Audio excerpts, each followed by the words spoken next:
I'm slowly but surely getting somewhere on this truck bed. The outer rails are all welded. All of this is welded fully.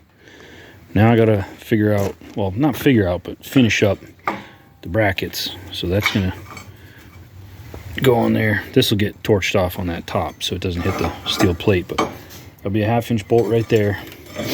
I'm not gonna do that until I weld these brackets to the frame, and then I put a 1/2 inch bolt through here to pull that down, so that I don't want to hear it clanging and banging, because it actually kind of wobbles a little bit up and down. If I crank on it like that, it'll wobble a little. I got to have some serious securement so that when that crane is fully extended out that way, it doesn't rip this side up. But here's the piece of heavy wall that's going to go across the back like an L shape right here, and that's going to have my pintle hook setting up high, really high. It's actually going to be at my belt line, so I will probably have to raise the I-ring on my trailer. It's got like four slots it can go in. I do have to cut out all this rotted tire holster junk and figure out a different way to hold it, because that winch is trash. So if I ever do have to pull that spare down, I'll have to find a way to cut that cable. Gooseneck plate is in there. It's fully boxed. It will have a recess panel. The gooseneck plate's fully boxed, and there's some chain holes. You can drop any style hook through, and it'll cinch up so that if I have something, if I have multiple things that I gotta hook down with a mid mount, I'll have some kind of means to do that. And I could also put a J hook right here going this way.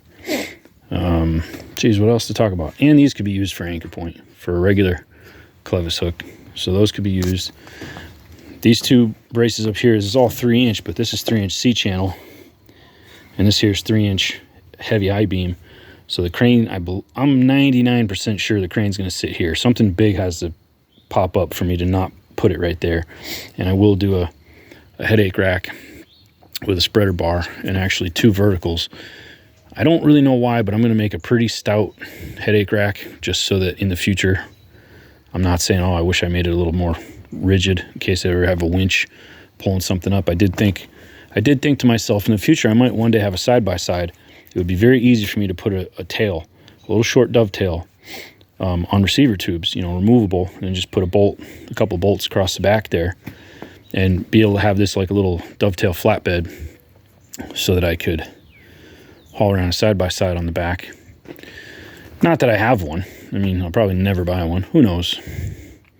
Anyhow, yep, got to cut the brackets for back here. It's going to get bolted through there, because that pintle hook, when I'm pulling the dozer, this bed is the whole 9 yards. It's everything. And of course, I think that it's stronger than the frame itself, because this is a hell of a lot more steel, and it's not rusty, it's not thin. So, I mean, the truck would have to fold right at the cab for anything to happen. And I also shortened it up. That's pretty stubby. It's only 7 foot. The truck did have a 7-foot bed before, but pulling a pintle in a receiver.